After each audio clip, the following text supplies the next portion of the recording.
Hey there, welcome to the Jewish Adulting Podcast. Thank you for joining me today on your adulting journey. Before we get started, can you do me a quick favor? Can you hit the like and subscribe button on whatever platform you're listening to this? I promise it's not a lifetime commitment, but when you don't subscribe, it's kind of like coffee without caffeine. What are we even doing here? Or like latkes without applesauce? Are we even living our best life? When you subscribe, you not only give me warm, fuzzy feelings, but you're also helping me bring amazing guests who rely on subscriber counts to know whether joining me is a worthy endeavor. More subscribers mean more epic conversations for you. And hey, if you're feeling extra generous, you can also show your support by becoming a monthly supporter at buymeacoffee.com/Jewish Adulting. Whether it's $1, $5, $10, or even $20, every little bit helps make this podcast rolling. Of course, if you're sitting on a cool million or even looking to sponsor the show, reach out to me at jewishadulting@gmail.com. Also, I'm always looking out for engaging, thoughtful, passionate guests to join me. So if you want to nominate someone or want to come on the podcast yourself, reach out. Let's make a podcast shidduch. This is Rabbi Ben-Zion Schaefer of the Shmooze.com. Jewish adulting is about shining a light on parts of ourselves in order to do Avodas Hashem with all the tools and resources at our disposal. It is an honor and a privilege to have every day to further refine our character and grow closer to Hashem. Take advantage of these opportunities before it's too late. Hello, everybody. This is your host, Chedva Rose of the Jewish Adulting Podcast. We are on our second take because, for complete transparency, things don't always go the way we want them to go on the first try, and that's okay. Right, Noson? Exactly. Okay, so I'm with Noson Berman here, and Noson, who spells his name with one S, and I've been spelling it with two S's. But funny story, I've actually been spelling my sister's last name incorrectly for the last 20 years. And so if that gives you a sense of of where I am in my spelling journey, then maybe you won't hold it against me. But thank you so much for being here. Yeah, thanks for having me. Yeah. So why don't you tell us a little bit about yourself, who you are, where you've been, what you do, and then we'll get into our topic. Yeah. Okay. So I'm actually originally from Canada. I grew up in Toronto. And like the snow outside is nothing compared to what I'm used to. But I grew up in Canada. I went to yeshiva in high school. I went to WITS in Milwaukee. And from there, I went to other branches of the Chofetz Chaim system.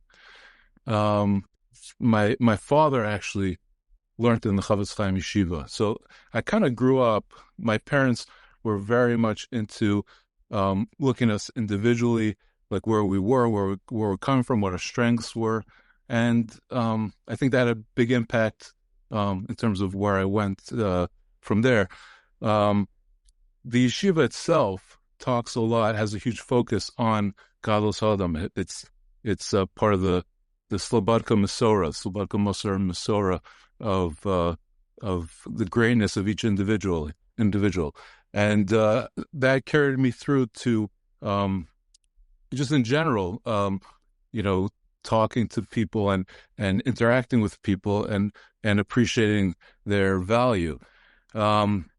When I was in yeshiva, I started. I went to college for my BA in psychology in Touro, in Brooklyn, and in Brooklyn there's a drop-in center for teens at risk, and a friend of mine in yeshiva was on staff, and he wanted me to join the staff, and I was already leaving yeshiva to go to college, and I wasn't really interested in taking off more time from yeshiva. And so he actually went to the dean of the psychology department, Dr. Press, and he asked him if there was a way to create an internship that I would get credits for, so I wouldn't be missing more time from yeshiva. And somehow Dr. Press agreed to allow me to do an internship off-site in this place called Our Place, New York. And again, it's a drop-in center for teens at risk. And I had to do a certain a project there, probably one of the first studies of this this group of people and this population, I continued to work there. Other interns were in master's programs, ID programs. They provide a lot of training, supervision with Shimon Russell. Sonny Perlman was the runs the program there. I gained a ton of experience. And when I was done with college, so I assumed that I would be going back to Yeshiva. The Yeshiva would expect me to be full-time back. And I was speaking to Rosh Yeshiva Rebbe Harris, and he basically said to me, like, you're one of the few people that has a relationship with these guys. You can't just drop them. You got to keep going. So I ended up being there for about 10 years, a little over 10 years, working with teens at risk. That was before I got my master's even. While I was working there, so I got tons of training. I wanted to get some more skills, but again, I didn't want to leave yeshiva. So I did some training in coaching and life coaching, just purely for the skills, the education, the skills. And I actually opened a private practice coaching on the side. I had a few clients there. Once you're involved with teens in Brooklyn, the parents of teens in Queens also find out, and definitely got a bunch of calls there. I also, once I was working with that population of the teens, I very quickly got involved in the families and the parent relationships, the couple relationships. And that led me to a master's in marriage and family therapy. And from there, I opened a private practice where I am now. I specialize in couples and intimacy and trauma and addictions, and they tend to kind of mix together. Do you still work with the teen population? Like, I guess you call them at risk. What do you call them? Yeah, at risk is like the old school name. Yeah. People refer them on their derech and all sorts of different things. To me, at risk was always a misnomer because to me, these kids are risky kids. These kids are taking risks. Everyone nowadays, and even the last 20 years, everyone is at risk in a sense. Yeah. So anyway, from the beginning, I felt it was a misnomer, but that's how I came into. So what would you call them? I still refer to them as at risk, because it's 20, 25 years ago that I started. That's what I've always called them. Right. It's like we're there's different names because of the way people are looking at things a little bit differently. I guess back then we were just a little more blunt. Yeah. We didn't really like censor ourselves so much. We just sort of went with what we just said it like it is, and now we're just maybe a little bit more sensitive about stuff like that. So I hear you. So are you still involved in that community? Yeah. So actually, now in Baltimore, I'm involved in a program. When I first moved to town, there's a program called Live Shlomo that I got involved. I actually lived down the street from, and I got involved there. I ran some groups, some psychoeducational groups, some trauma processing groups. And just in general, I helped out there. I became part of the show. Subsequently, there's another program called Yeshivas Chaim, which kind of took over that space in Baltimore, and I'm a founding board member of Yeshivas Chaim, which is basically, it's a community. It starts with the teens, but it's building a community to help the teens, get their lives together, grow through the teen years, become young adults, healthy young adults, with a goal of having a Jewish home, having a healthy family. We try to send the guys to Eretz Yisrael if it's appropriate. We try to get them jobs and we give them the skills of how to actually interact with people, with the community, with bosses, with spouses, with their with their children. The guys who've gotten married, as they grow and mature, they get involved. We try to get them involved with the teens so that they're kind of giving back and, paying it forward in a sense.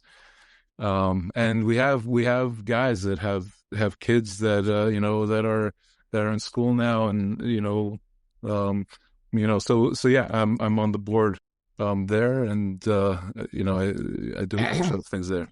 Right. Well, this isn't our topic, but I'll just tell you as a point of interest, because you know how I like to overshare, which is I was actually, every Sunday I have like coffee, and my father and we do some reading, some mental health stuff. He has a program he's part of, and we read from that literature. Right. And actually, I don't know if I told you this, but I'm working through like the Cincinnati Kollel from when I was in Cincinnati. Mm-hmm. And so what I mean by that is I've had Rabbi Baruch Leff, Rabbi Yechiel Kalish, and then I'm having Mrs. Mimi David, who are all part of the Kollel in Cincinnati. So I've had them all on the podcast. So, jokingly, I'm like working my way through that, because those are the people I knew when I was a teenager. But I was telling my father about Mimi David and what an impact she had on my life when I was a teenager. And I was in a dorm setting, and things were hard. And if she and Mary Jacobs and Rabbi Yoshua Shapiro hadn't taken an interest in me, like, I don't know where I would be right now. Like, I really credit them with like where I am right now in my life, with children who are in yeshivas. And because and I just told my father this, so it's funny that we're talking about it, is that I credit them with saving my life, because they, at a time where I was very insecure and kind of in between spaces, and I didn't really have a solid foundation, they opened their homes, and they sort of taught me some adulting tools, and they showed an interest in me. And so when push came to shove, I remembered those relationships, and that really guided me till today. And actually, Mimi taught me how to drive. She taught me how to parallel park. So Wow. every time they let me use their car. I remember her minivan, and she would let me drive, which was very brave of her. I think way above and beyond the call of a Kollel life. And so I'm just sort of, I'm sharing this to, well, first because I have a tremendous akaras satov to those people that I mentioned, but also to say that having a stable adult figure in my life during like sort of a critical time in my development as a Frum Jew, as a growing adult, it is very impactful. And I'm sure that you get a lot of, like, I'm sure you have a lot of nachas from the people who, go through the system and are able to be functioning members of society in a way that they might not have been if not for the support of organizations like the ones that you mentioned. Yeah. If I could talk that for just a second, because I think it's so important. First of all, just in terms of the programming, the base of Yeshivas Chaim and the whole program and its value is just the fact that we create a safe space. Now, anyone in Baltimore, if you mention Yeshivas Chaim or the Tent or Rabbi Shaya Cohen or G Money, they'll tell you all sorts of programs, this and that and the other thing. And this is our mission. It's not all those things. All those things are icing on the cake. The most important thing clinically, and I would almost say, I mean, I hope anyone in the organization doesn't disagree with me, but I would almost say we should shut down if we can't create just a safe space for the guys to come to. Then we could have all sorts of programs going on. It's worthless, and it may even be damaging. So that's our goal, is to create that safe space where the guys can come to and get that support. And like you're saying, like when things are done within that context, they're life changing. Okay. I just, if I could say a quick story, I'm not a good storyteller, but Rabbi Cohen, what he tells it's amazing. But it's one of my favorite stories with the guys. One of the guys had a job, and he, for whatever reason, he was fired from the job, and there was like 3 weeks until the summer program, which meant that there was going to be a gap. And when guys don't have jobs and, they're in between and there's not like a actual program happening. So they get lost. They fall through a little bit. So it was very important that he would get a job. And he told Rabbi Cohen that he said, I know I just got fired. I'm gonna get a job. And that was that. And so one night during that week, Rabbi Cohen is giving a share, and this guy comes in and he says, I promise you I'm going to get a job. So I saw this ad. They need lifeguards at some place. I guess I won't say the name, but they need lifeguards and they're training. So I called them. The training is tomorrow morning, and I didn't sign up yet. But I called them. I said, "Can I come and be trained?" They said, "Yeah, come." Whatever. So I show up. And Raycon says, like, he asked the guy, do you even know how to swim? The guy's like, no, I don't know how to swim. So he shows up. He shows up to this training, and they have to swim however many laps of this massive pool. And he's like, okay, let me try it. And he jumps in and he starts swimming. And it's so many laps, and other people in the program are like dropping out because they can't do it. And he's like, I just got to do this. Rabbi Cohen, I committed to Rabbi Cohen. I'm going to do it. He's like, and he said, I wasn't on anything, but I saw your face, Rabbi Cohen. I saw your face in front of me, and I just kept pushing, and I kept going. And then he passed the lifeguarding course, and he had a job for a little bit, I think even through the summer. But that's what it does. Like he actually, he made a commitment that he wanted to keep it.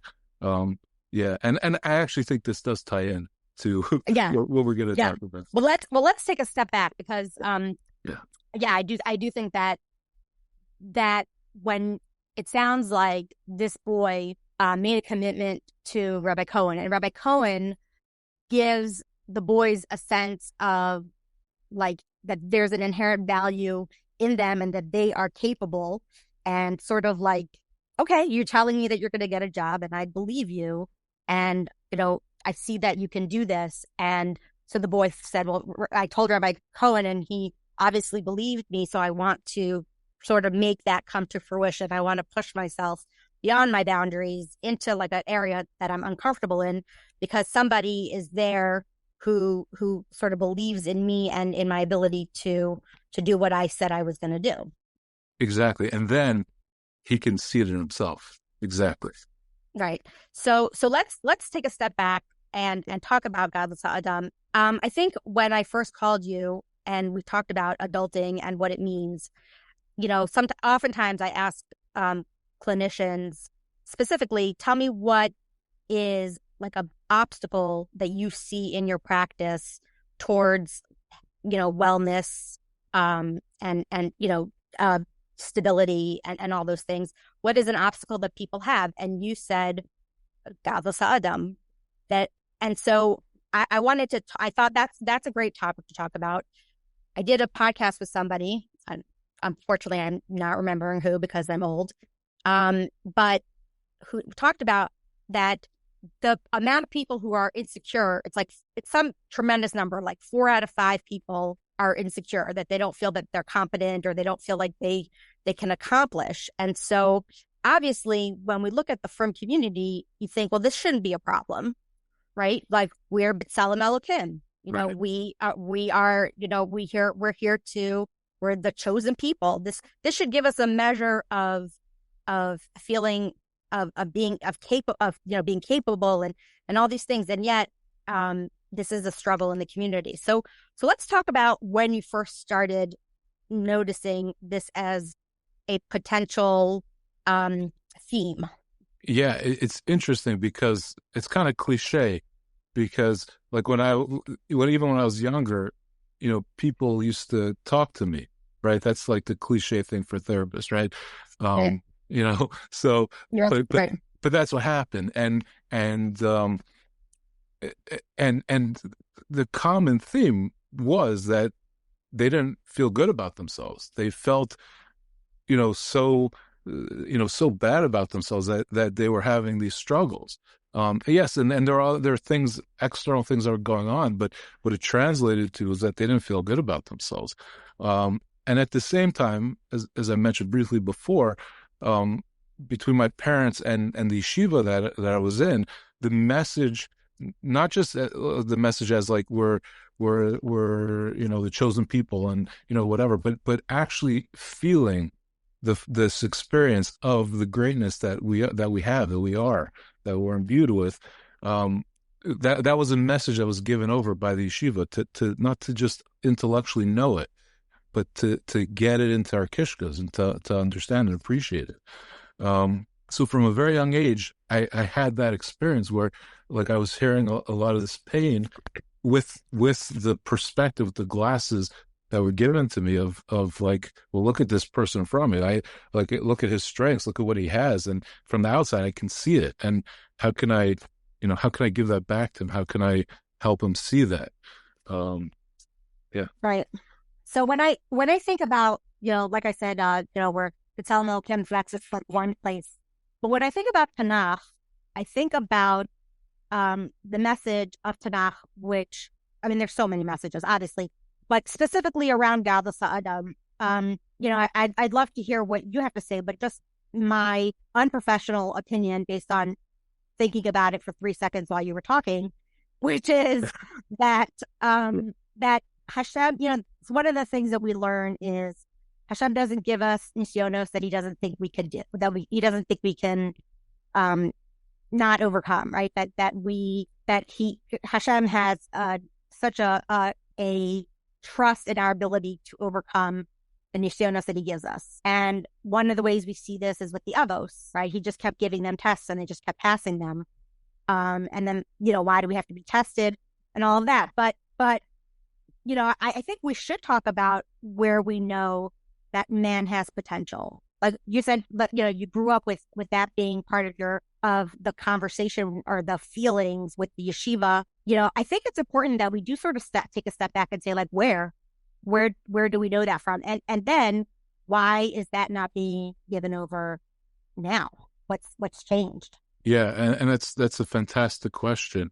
And if I can, I kind of even want to take a step back before that, even because Okay. I kind of, as I was thinking through this topic, I kind of like, and how I practice, I kind of had like, a little bit more of an understanding that might be helpful.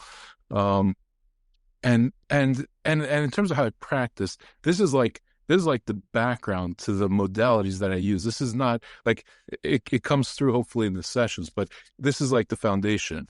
And it really starts with inherent value. Because even with non-Jewish clients, I'm not talking about directly like Gadlus HaAdam and sources like that.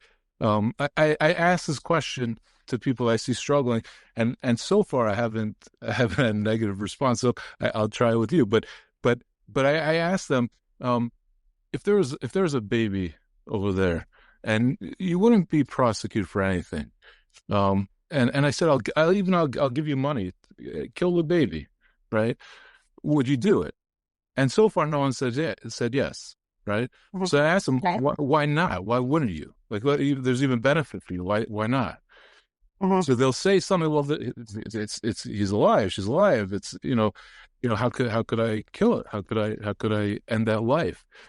So I said, well, that means that you're seeing some sort of value there, right? Right. And to me, that's just baseline. Just as a baseline, there's a recognition of value of life.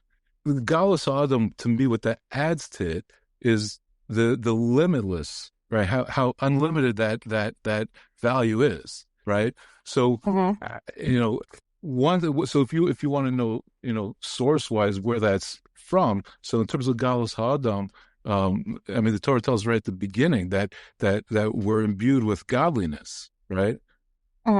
So that would be the just appreciating what that means. That when we were created, Hashem puts godliness within us. Just understanding that, not intellectually, but feeling it. That is really the source. and the original source. And in terms of why it's not taught, I'm not so sure that it's an issue of not being taught. I think the missing piece is moving from the intellectual to the emotional, to really feeling it, have the felt sense of what that means, and that it's even Rabbi Yisrael Salanter says that the longest distance is between the brain and the heart, right? So that's one of the most challenging things to do, and then put on top of that all the things we do, all the junk that we pile on top of that value, that kind of obscures it from us being able to make contact with it. Right. So, yeah, and in terms of like what not being taught, I always hate when I say things like this that make me sound like an old fakakta person sitting on a rocking chair, smoking a pipe, saying like "kids today." Yeah. But I think that if we're gonna look like we sort of want to, there's like I want to find the reason, and I know that I'm not going to find the reason, but I'm going to make up reasons based on educated guesses. It used to be that people proved their competency. That was a big part of their the society. I'm good at shoemaking. I'm good at candlestick making. I don't know, just pick a thing. People had to prove their competency, and they were good at running a household, and they were good parents, and whatever their competency was, that was important. And then with the Industrial Revolution and people and the advent of TV and the popular culture coming in, I think people sort of lost that sense of competency, which took away a lot of their sort of trust in their ability to do things and to accomplish and to overcome. What do you think about that little soapbox? Yeah, that's actually really interesting. I never thought of it through that lens. But what it does make me think about, because you're talking about competency, is because is this the difference, or what they're talking about actually now as the difference between self-esteem and self-confidence. So there's a lot of talk in the therapy world about calling how you feel about yourself self-esteem. That makes it sound like you have to make yourself better than everyone else, as opposed to self-confidence is that you have confidence in yourself, right? Right. And that has nothing to do necessarily with anyone else, right? So right. So if you're always striving to feel good about yourself by making yourself better than everyone else, there's going to be somebody somewhere that's better at you than whatever it is you're thinking about, right?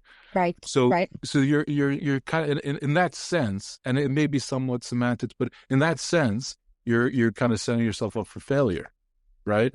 But if you could view it as self-confidence, then it is nothing. It's irrelevant of anyone else, and it's a matter of you feeling good about yourself that you're accomplishing.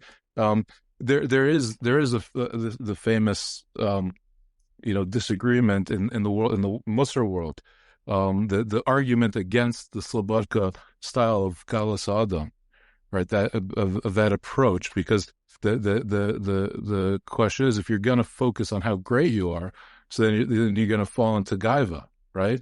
Right. You're going to fall into arrogance, right. and my Rashiva, I heard him say, I heard him say that the whole idea of Gadlus HaAdam is not that you're recognizing how great you are over everyone else. Gadlus HaAdam, the idea of Gadlus HaAdam is that you're recognizing the greatness of humanity across the board. In the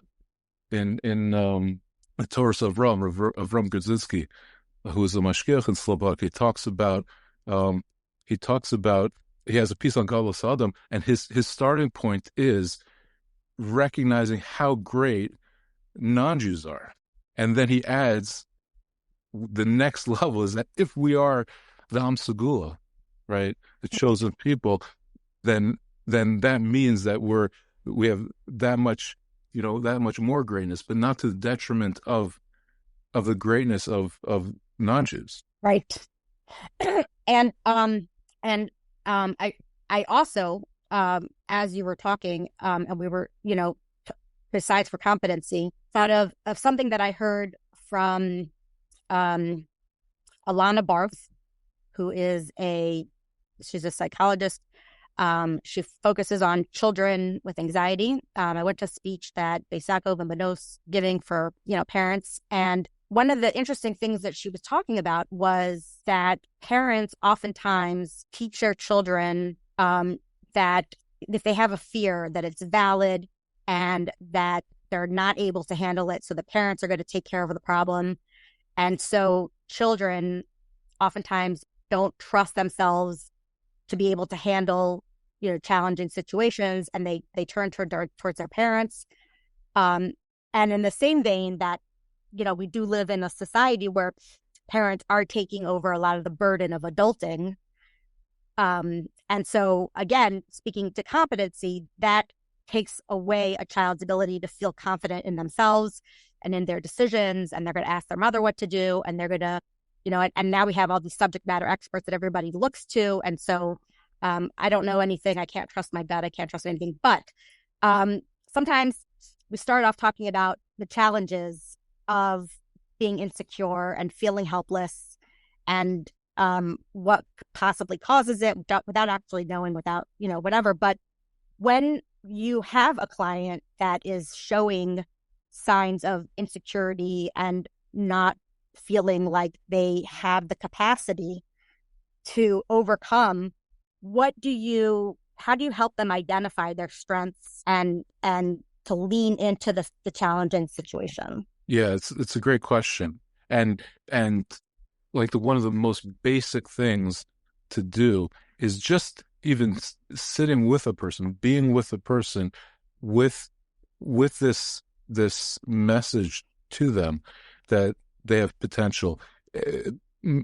Like you're saying, there's so many messages, whether intentional or not, that are given to people that they don't have the ability, or they're not doing exactly right, or that there's so many different messages that kids are taking in, that adults are taking in, that just being with them and talking through this idea and just having them have the felt sense that they are okay, they're capable. Because it's not even just in terms of like practical things. It's really in terms of how they experience their relationship with God, with their avodas Hashem, and how they feel about themselves in terms of that, not just practical stuff. So Revolbi has a piece from he quotes the Sefer HaYashar, where he talks about the Yimei Ava Yimei Sina, right? That it's normal to go through different times where you're not at your peak ability. And again, the Sefer HaYashar is a Rishon, and he talks out there how the goal is to appreciate that there are these times, and it's normal, and that's what happens, right? And to what the job during those times are, and the job is not to be perfect. That's not the job. The job, Revolbi quotes the Sefer HaYashar, is to recognize I'm in this time period. And so if it's the me'ava, I'm feeling good and I feel at top level, so then my job is to go at that level and to work on my connection with Hashem at that level. But I'm in the Yimei Sina, my job is to keep whatever the minimal amount of connection that I can, so I don't have to create it all over again, Yesh Me'ayin, from nothing, right? But just to keep that the minimal amount of connection, and like just hearing these messages that you're okay where you are, and yes, there may be more to do, and there may be all things that you could do better, but you're okay where you are, and wherever that is, there's going to be a certain avoda, a certain work that you need to do, and it's going to be different depending on where you are, when you are, and you can do it. That message is very freeing for most people. Right. So so this actually is like kind of a favorite topic of mine, this idea of perfectionism. And how that plays a part in people's, feelings of competency or feelings of self-worth and value. Yeah. And so, if someone's a perfectionist, then they're, hearing about this, time that it's expected that you're going to be down. Yeah. It's expected that you're going to be challenged because that's kind of the nature of humanity. Could probably be freeing, that you're like, oh, I'm not supposed to be perfect. Okay, so like I could take a breath and I could cut myself some slack. And then I also was thinking about how when you when you are doing what you're supposed to be doing, how to sort of bank those successes, right? To say like, so let's talk about that. Like, what is something that you suggest people do when they're to sort of help put some equity in their self-esteem bank, I don't know, to sort of help them through those challenging times. Yeah. So the next step would be feeling self-compassion, right? Mm-hmm.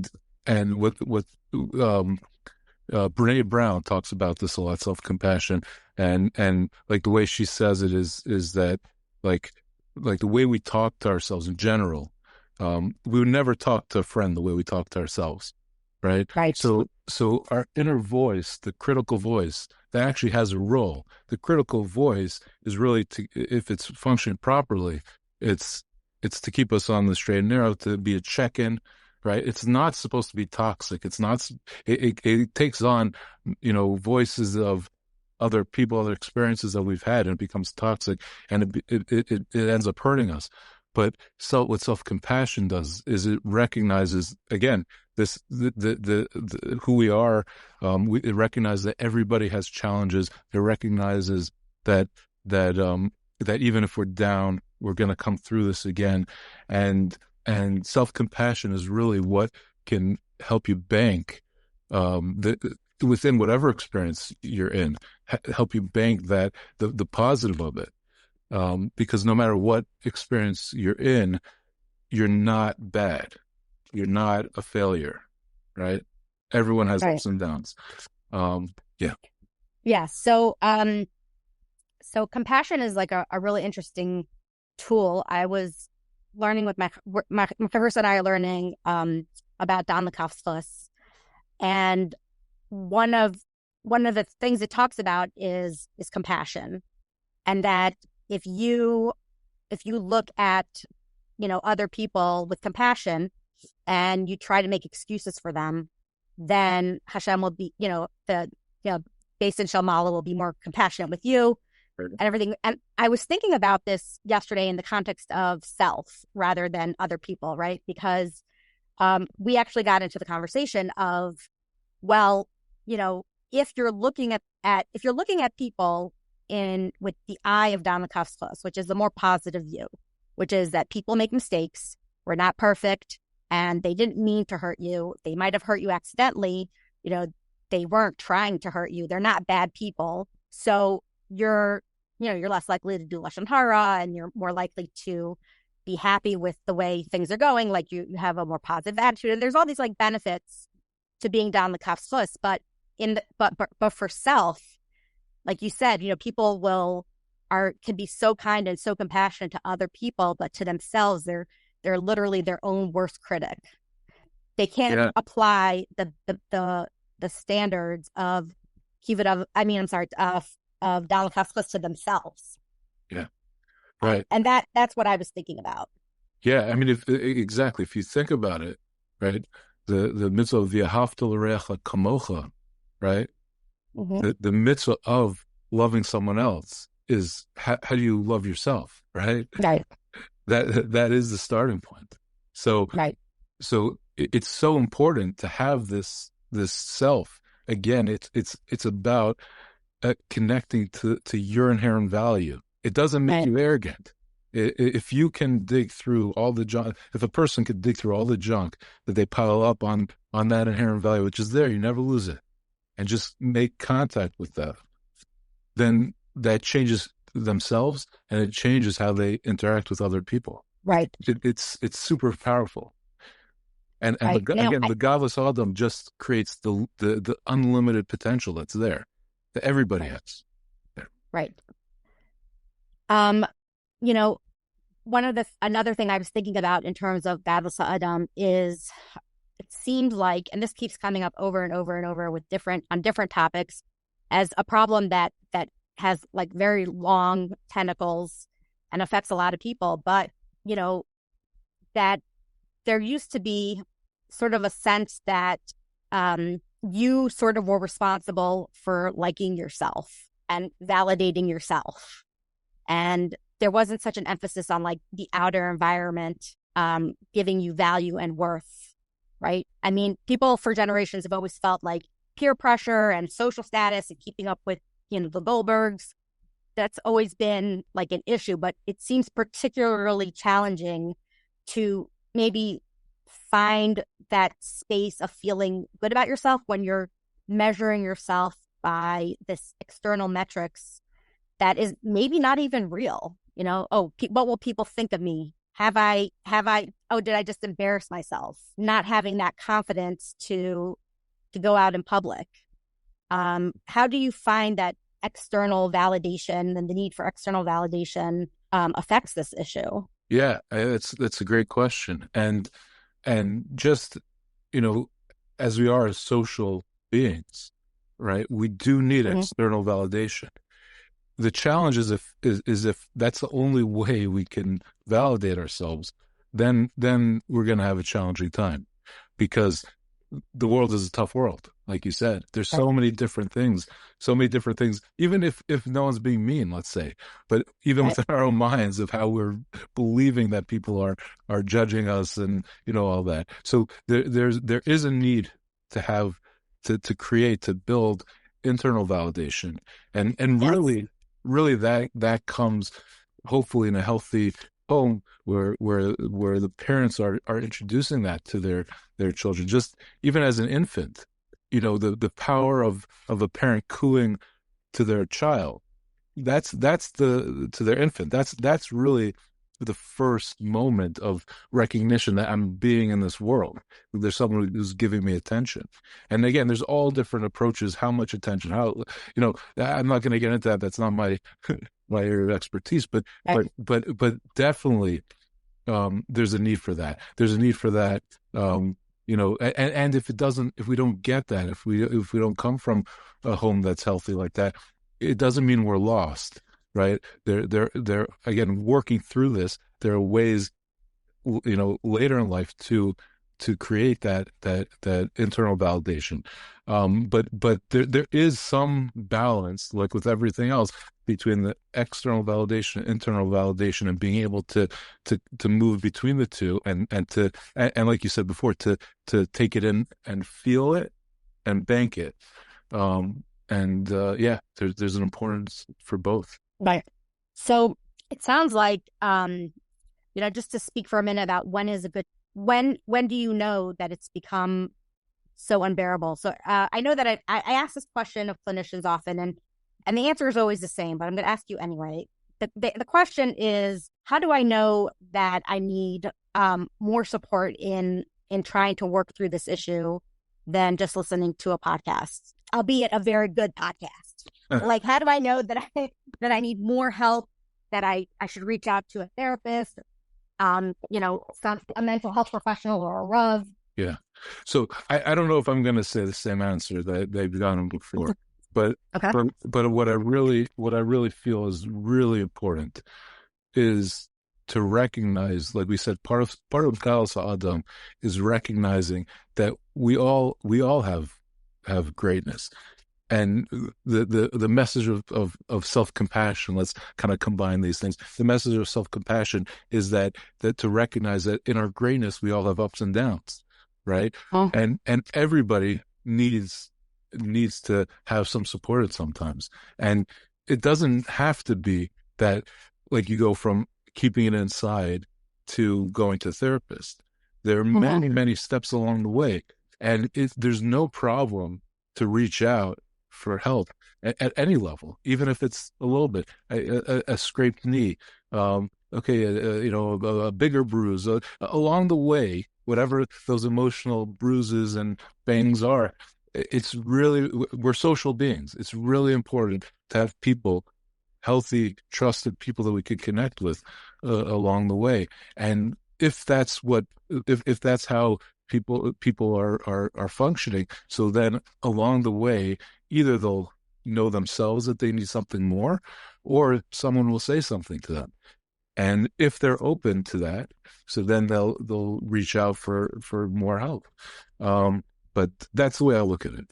Right. Well, I do want to say, just in because I have there, my podcasts all have a special place in my heart, but every once in a while when I do a podcast and somebody says something that gives me like a feeling that like it feels so right that you said this part about that there's like a time for greatness and then there's a time for not greatness, like that humanity is both. And I've known that for a long time. And sometimes you have to hear messaging over and over again until it sort of like penetrates. And so I'm so grateful that you said that. It was definitely worth it for that. But not, the podcast is not at an end. I'm not concluding. But what I want to ask is, what are some steps, like practical steps that people can take towards banking and building their relationship to themselves and their belief in their ability to overcome, and that they are worthy? What are some ways that people can work on that? If they have to walk away from this podcast with a practical tip or idea, what would be some ways that we could give them? Yeah. So the first thing is to find a way to recognize their positives, and to find ways to focus on just an easy exercise, which it's maybe easy, it's maybe simple but not easy, is to just focus on what are positives about me. Now, there are many times where people are in a situation where they're really not feeling good about themselves. They're not able to do that, and so they need a little bit more attention. But again, if you're connecting with other people that are healthy and that you trust, you can do this exercise with them and hear it externally from them first. Just tell me some positive things about myself, and you'd be surprised how when an outside person does that and says positive things, how it brightens the person. So that's a very basic thing to do. Again, you have to have that trusted person that you're talking to. But that's a first step. And then once you have that, and once you can build on the positives, so then it's super important, again, just like you said, to recognize that it's normal, this piece of self-compassion, it's normal. And this is the way of human beings to have ups and downs, and to, again, if there's a trusted person you could talk to, maybe that you could talk that out. What are some of your struggles? Again, you don't have to get so deep or whatever, but just to recognize, to have these open conversations that drop the facade, right? And have an open conversation with a trusted friend, about what it's like in their life, right? So that you can take that in for yourself. Right. Yeah. Those are some. So, Yes. Yeah. right. So I don't remember.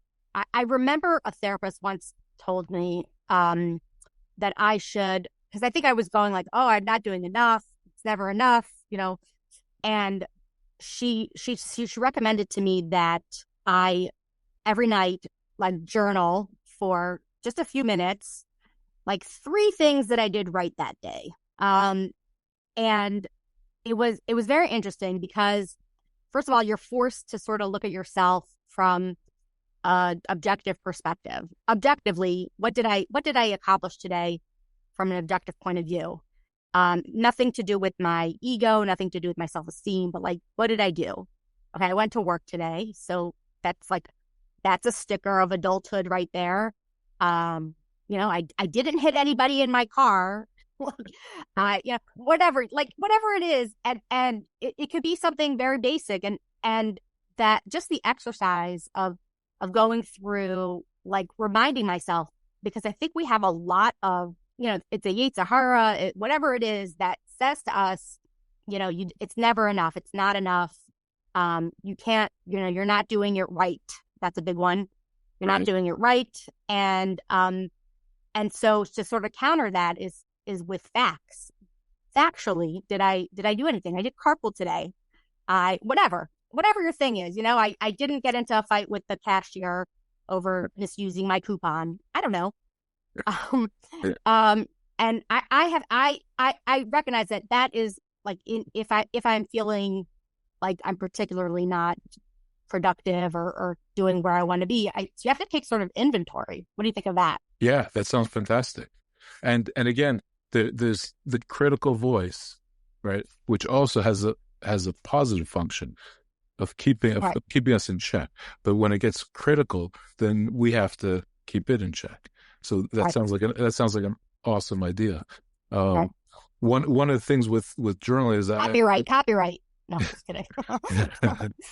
Yeah, one of the things with journaling is that there's some people that say I can't write, I can't journal. Yeah. So I have clients that will do voice notes to themselves, right? And so if writing's hard, so then just talk it out. The point is like exactly like what you're saying, is keeping that critical voice in check, so it's helpful for us and it doesn't take us down. Right.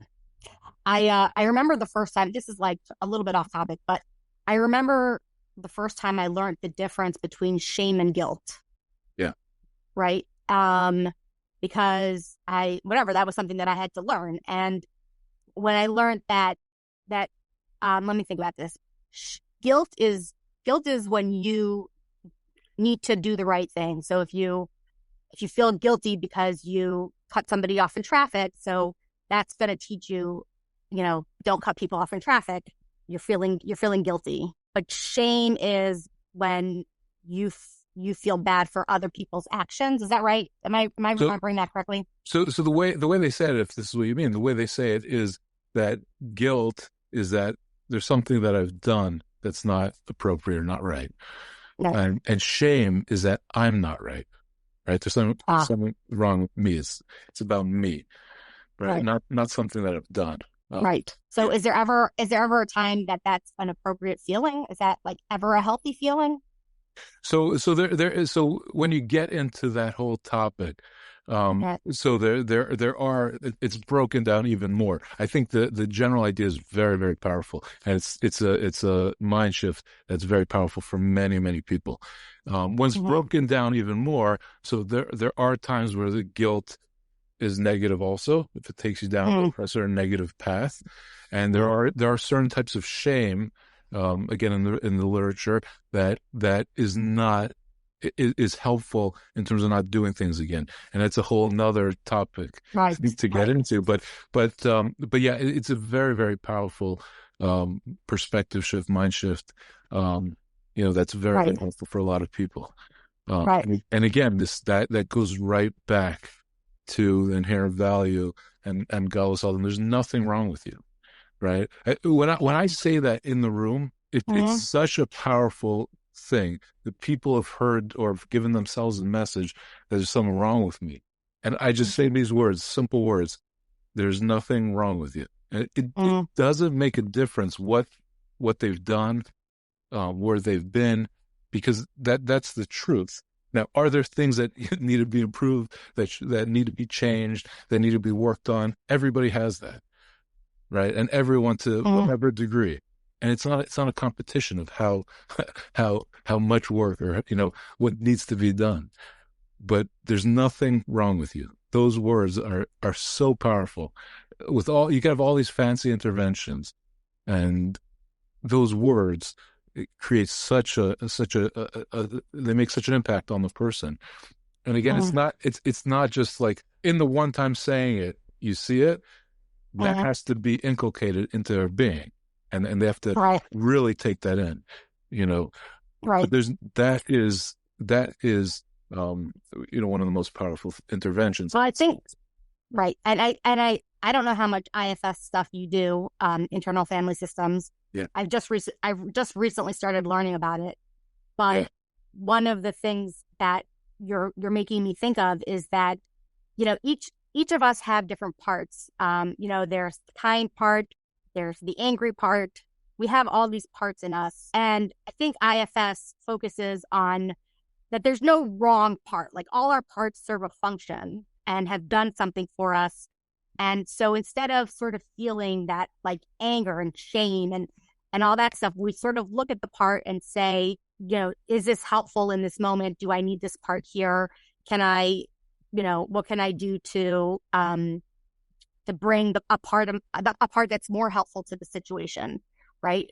But I think the message from that is that there's nothing wrong with you, that each part serves a function. Anger serves a function, whatever, let's say, negative quality you have, that it serves a function, and it's all about, learning how to work with yourself and forgiving and compassion and working with others and interpersonal skills. I mean, it's a lot, but, when you said that, that there's nothing wrong with you, even if you make mistakes and there's work that needs to be done. And, makes me think of that idea that each part of you has a purpose and a function and a value, even if it's not perfect. Yeah, absolutely. And even within parts work IFS, however, whichever way you want to describe it, the goal is to work with the part and not get rid of any part, but to upgrade it in a sense. Different modalities use different languages, but to upgrade it to be functioning at the appropriate level. So if the way it's looked at is if a part's not helpful, it's kind of stuck at let's say a younger or let's say younger stage. And to help upgrade it, like again, IFS uses a lot of words like protectors and all that stuff. So in general, if something is there to protect, but it's not the behavior that the person's doing is not healthy, so usually that's like an immature level of protection. And like kind of when I talk to clients in this way, when I use that type of approach, I'll say, let's help this guy upgrade, and get the training it needs to become, special forces, top level security, person, which means that he'll be working much less and accomplishing much more, right, in a healthy way. Right. So it sounds like it's about like learning like adaptive coping mechanisms versus maladaptive coping mechanisms, which is probably a whole podcast in of itself. Exactly. So let me see. Is there anything? I want to respect your time, so thank you so much for the time you've taken this Sunday. Is there anything that you want to add? Let our listeners know to walk away from this podcast, with like a takeaway that they should consider. Do you have anything you'd like to add? Yeah, I don't know about add, but just to reinforce, there's nothing wrong with you. There's nothing wrong with you. Everyone has ups and downs.